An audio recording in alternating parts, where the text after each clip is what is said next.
We're good. I think we're good. Let's jump in. Let's jump into the conversation. Hopefully everybody's doing well. Happy Friday. Hope your week's going well, winding down. Hopefully good stuff on the horizon for the weekend. So we're gonna jump into another Friday conversation. So excited that you're joining us. We've been doing this for a couple months now, and it's just really a way for us to take some of the I don't know, some of the conversations that we're having with ministry leaders all the time on the front lines and say, how do we kind of blast this out and put this out in front of people to invite them into thinking about some of the things that we're talking about, some of the things to consider. So we're gonna jump in today for a few minutes. So Ben, why don't you set us up today? Talk about Definitely. what the topic is for today. So I'm the topic, talking about what are the leadership lessons that Andy and I have learned personally thus far in 2020. I think it's been probably one of the strangest years for me, at least in my adult life. All of you guys have lived through this thing, but COVID-19, right? You go a couple months into the year with one plan, stuff gets totally derailed. And all the uncertainty around that, which continues on. We were just talking beforehand about conversations with college and young adult ministry leaders trying to figure out what's college life going to look like. Are the students going to be coming back? Are they not? Mm-hmm. Add on top of that, man, all the racial tension and stuff with George Floyd in Minneapolis, which we had great conversation with. Was that just last Yeah, Friday? last Friday with Antoine. Yeah. With Antoine, a guy who so appreciate the ministry he's doing. They're probably actually still live right now on the Threaded Facebook page. Well worth checking out if you're mulling over questions on that. He joined us last week. You can see that on the Elementum Facebook page. But there's the COVID racial stuff. We got increasingly divisive politics, and we still have an election to go too for this year. We still got lots more to go. Let's postpone that. I don't even know what to think about. I can't handle another.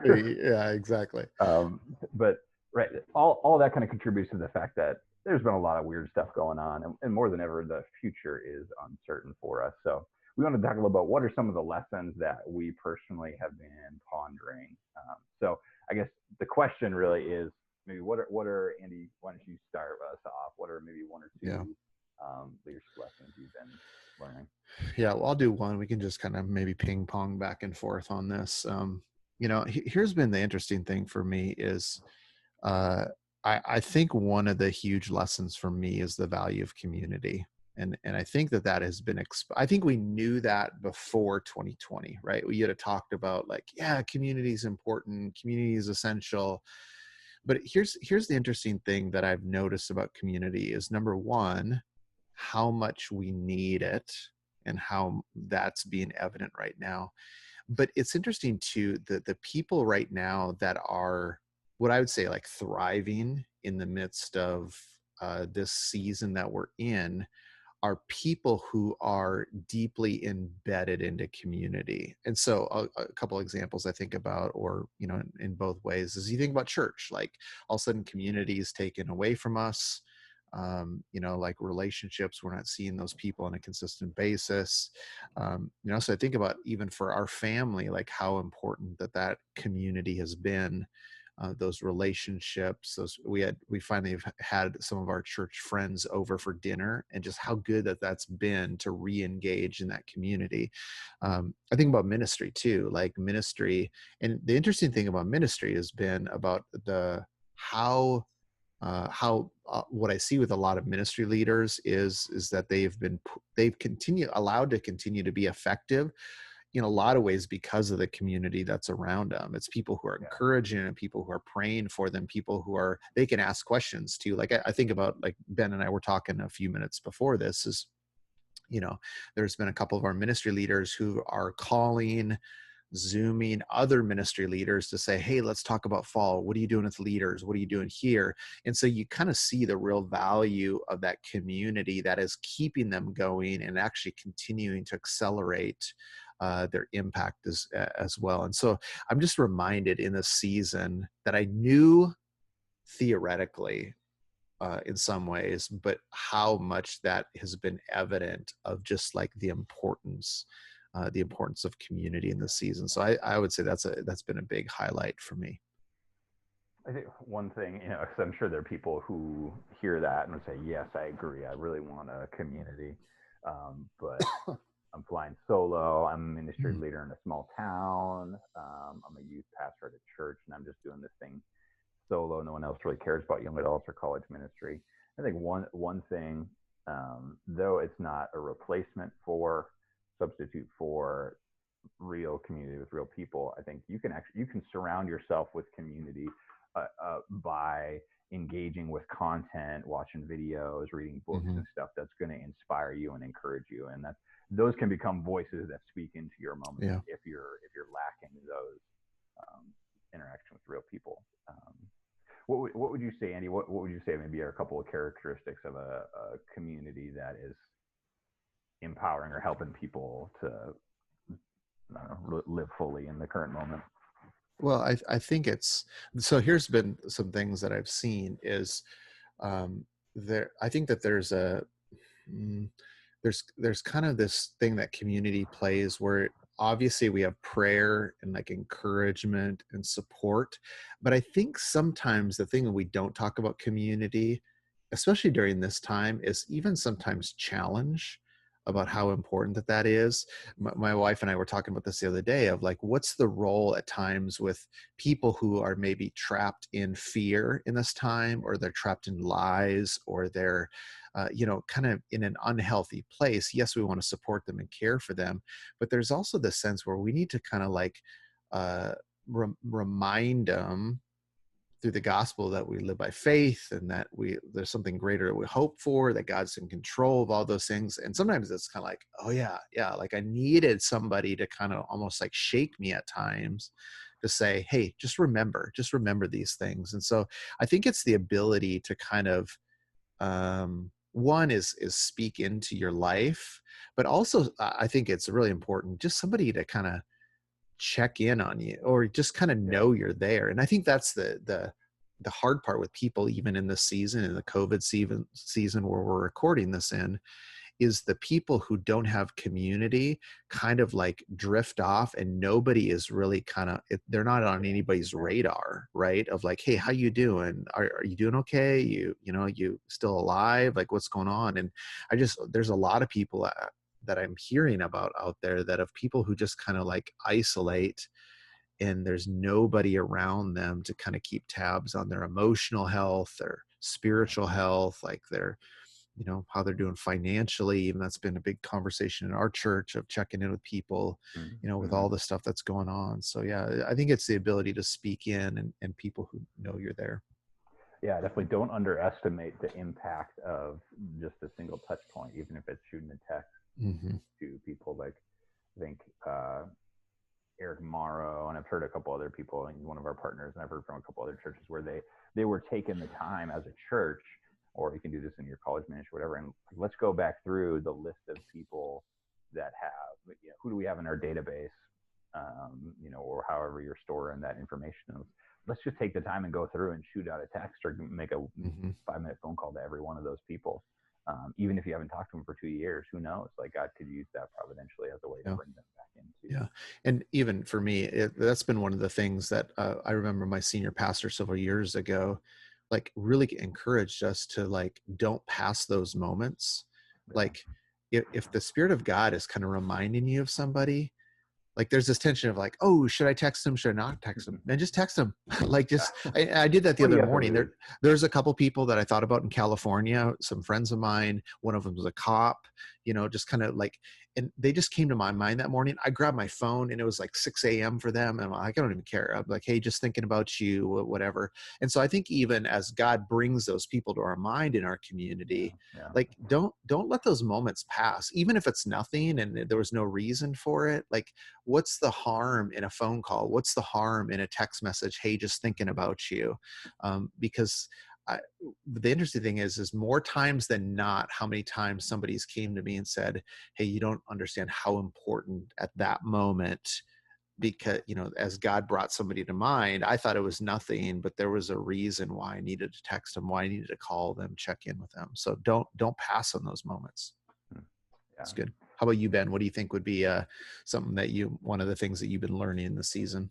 Yeah. One of the top ones, I had a lot of good conversations in the last couple of weeks, particularly just about, the current cultural moment we're in, all the things going on that we were just talking about here. And I think the number one thing I would say is my takeaway is that if you want to lead well, you need to be doing the work and thinking, like kind of taking a step back and asking the questions beneath the questions. Right. Thinking for COVID, the questions that people were by and large asking are, how is this affecting? What do I need to do to prevent this from impacting me? How do I keep my job? How do I avoid getting sick? Blah blah blah. The race question, there's plenty of stuff around. Okay, I now see that racism is an issue. What should I do about it? And those are all important questions. They're questions that need to be asked, but we need to be provoking our people and taking the time as leaders to step back and say, okay, what's the worldview? What's the assumptions that are taking place behind and beneath the questions that our people are asking, and help them think about, is that actually biblically accurate, and help cite people into biblical accuracy in those things, right? I think really foundational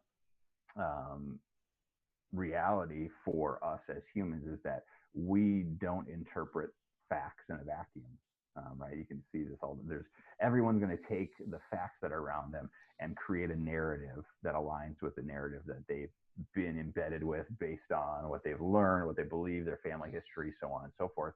And that narrative that they're telling themselves is then going to drive their emotions and shape how their heart operates, which is then going to lead into certain actions. So we need to be able to provoking people to say, let's step back and let's ask some of those deeper questions before we assume that our answers to the surface level questions are correct. Couple really good resources along these lines. One is a book by Nancy Pearcey called Total Truth. It's all about worldview. She worked for, or was kind of discipled by Francis Schaeffer at one of the L'Abri centers. And then another great podcast that I've just came across a month or two ago, but has been so apt, is This Cultural Moment is the title of the podcast. It's Mark Sayers, who's a pastor in Australia, and then another guy who's a pastor in the Portland, Seattle area. But man, I think that's absolutely crucial. If you can help your people think about the questions and the assumptions behind the answers that they're getting, particularly in our current moment, because there are so many cultural assumptions that we just kind of buy into and don't even realize that we're buying into. One of the big ones is around authority, with the George Floyd stuff in Minneapolis. Regardless of what you think about police violence, racial stuff, the fact that the Minneapolis city council decided, hey, we're going to get rid of the police department and insert something else.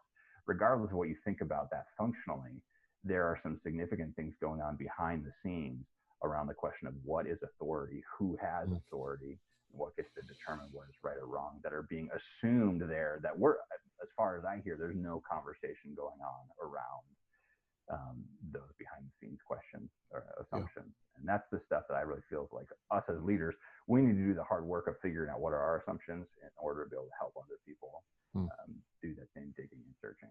Yeah. Where are you seeing that in ministry? Like give maybe a couple examples of how maybe people aren't digging deep enough into the questions of ministry, as a college ministry leader, for instance. Yeah. I think the authority question is a huge one, particularly with college students and young adults, because so many college students and young adults have been trained by the school system to think with a certain mindset, make certain assumptions, particularly about authority. We'll dive into questions of sexuality and gender, and pretty much you name the current topic where there's controversy around Christian basis, and we just assume let's take them to the Bible and tell them what the Bible says. But particularly if you're working with people, even if you're working with people who have grown up in the church, they most likely do not have a biblical worldview. and it's very highly likely that functionally, and maybe even as far as where they would, state it, they don't believe the Bible is God's word. Mm-hmm. They might say that, oh yeah, I believe the Bible is God's inspired word, but functionally, you go read through the Old Testament and get to uncomfortable passages, and and I've had these conversations with young adults in our ministry in the last 3 weeks. We're doing a 90-day Bible read through with some people, and we've had conversation after conversation, basically them trying to reason their way out of having to face the discomfort of some of those Old Testament passages and saying, well, maybe it actually means blah, blah, blah, blah, blah. Yeah. So I think that's one really foundational example is where's the authority? Is God's word the authority? Or is it your feelings at the moment are the authority that determine what is right or wrong? There's a whole bunch of other stuff around that. Yeah. Makes me think about, so Ben and I were reading a book called The Forgotten Ways, Alan Hirsch, and he talks about in the, I think it's the old version though. Ben told me that there's a new updated version. He talks about that he kind of talks about the church and people in terms of like a computer, talks about software, hardware, operating system. And I think in kind of what you're talking about is that a lot of times we kind of stay on the surface thinking things are software issues, if we have broken hardware or broken operating system, it doesn't matter what types of things we keep slapping on top these answers. I don't think it's going to get the traction ultimately that we want. Yeah. Because the reality is for most young adults, and the operating system that they're running on is not a biblical operating system. It's not a Christian worldview. Now, I wouldn't say there's necessarily like one specific Christian worldview, because we all come with distorted lenses to this world. But there's some stuff, man, that we need to dig back and address. And I would say if you have a young adult or a college student who keeps coming back to the same issue over and over and over again, and not like you're having the same conversations with them, and it feels like they're not making progress, it's probably because they have worldview, heart level assumptions. They have a narrative that is embedded in their heart, and you have not yet gotten to the place where you are addressing that narrative. Because it doesn't matter what facts you throw at someone, they will ignore facts that don't fit their narrative and hold on to facts that do fit their narrative. And the COVID-19 conspiracy theory, all the stuff around that, the differing opinions around that we've seen on social media, that's a perfect example of that. People have a certain narrative that they've bought into. Doesn't matter what the facts say. And the thing with the internet, man, it's hard to find out whether you can get facts for every narrative you want. Yeah. Crazy. Yeah. That's an important one. I think are we asking the questions beneath the questions? Yeah, that's good. You're up. Okay. Here's my second one. This is kind of a weird one, but I've appreciated in 2020 what obstacles have done for us. I actually have told some of our ministry leaders, and so if you're a ministry leader and we do coaching calls, you've heard me say this, there's part of me that's thankful for the obstacles that we've hit, because I think it's done things for our churches and our ministries that couldn't have happened any other way. Like the intensity had to be ramped up so high to expose things. And I remember at the beginning of this, they were, doing some different like conversations around at the very beginning of COVID-19. I remember I jumped on one with Francis Chan, and he asked this question. He said, what if God doesn't want it to go back the way that it used to be? In fact, I read a book. It's not a Christian book, but it's a book called The Obstacle is the Way. So actually how you view obstacles in leveraging those obstacles for the benefit of your growth, your leadership, and the things that you're doing. And so I even look at, like, you look at where we're at right now, right? What's happened thus far. And you listed at the beginning of everything that's been going on. What you see is, one is it's exposed the foundations of our churches and our ministries in just a glaring way. Like nobody is like really, well, maybe if you're like have your head buried in the sand, but most people are looking at their ministries and they see it very clearly about their strengths and their weaknesses, right? Where they're strong. We thought we had community everything's fallen apart. Man, our leadership team is really struggling. We thought we were in, understood disciple making, and yeah, we're doing actually a good job. And so what's happened is in a lot of ways, all of our foundations are being exposed within ministry. But then it's interesting too, is that what the obstacles have done is that they have birthed certain things in our ministries as well. And so I look at like creativity, like so many people. In fact, one of my favorite questions that I like to put out on Facebook or Instagram is like, okay, what once everything is kind of back to whatever the normal is going to do, what will you continue to do regardless that you didn't do before this? And people are just like, yeah, I'm going to keep doing this. This is amazing. We never thought about this right here. And so like all of this innovation, and we know that, like you look at all the companies back in the economic crash of 2008, 2009, all the companies that were birthed out of that, the innovation that came out of those moments. Well, I think the same thing is happening within the church. People who were like, even it's so funny, people who are hesitant to go online, just like, oh, we got to go online. Yeah, you just got to do it, right? And so I think there's the sense the obstacles have birthed creativity. I think the obstacles have pushed us towards people, right? Of realizing the people that we need, the support, the checking in. I think it's pushed us to questions that have been so critical. And so part of the thing that I've appreciated and learned of even how I view obstacles moving forward, that because I think when I was young, when I was in my 20s, and if I would get pushback or something wouldn't go right, I would shut down.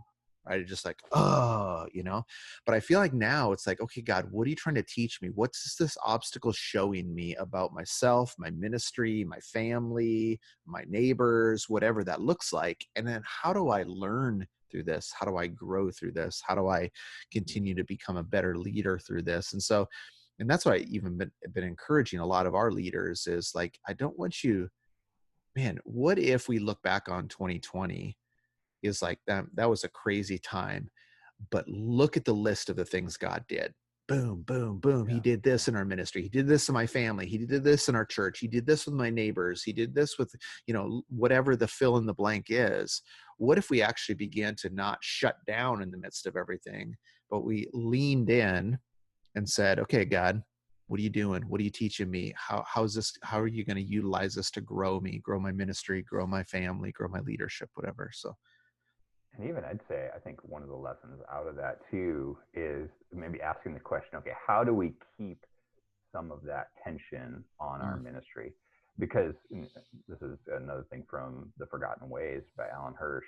But he talks about liminality and and even look at just any scenario, but whether in nature or in human life, and the places where we grow the most are the places where there's tension, where we're outside of. The idea of liminality is that you're outside of your norm, outside of your comfort zone. So, man, if you want to be discipling people effectively, if you want to see a ministry where people are growing, you have to find a way. I don't know if that's necessarily the right way to say that, but we need to be putting ourselves in places where we are outside of our comfort zone. And the question is, so right, most of us, you get in the groove of ministry and you do the same thing. And you do the same thing and you do the same thing year after year. You maybe tweak it a little bit. So we got 20 students less last fall from our, start of the year. We set up our table and we're trying to recruit people for our ministry. Do something radically different, man. Like do something that's scary or something that's slightly uncomfortable.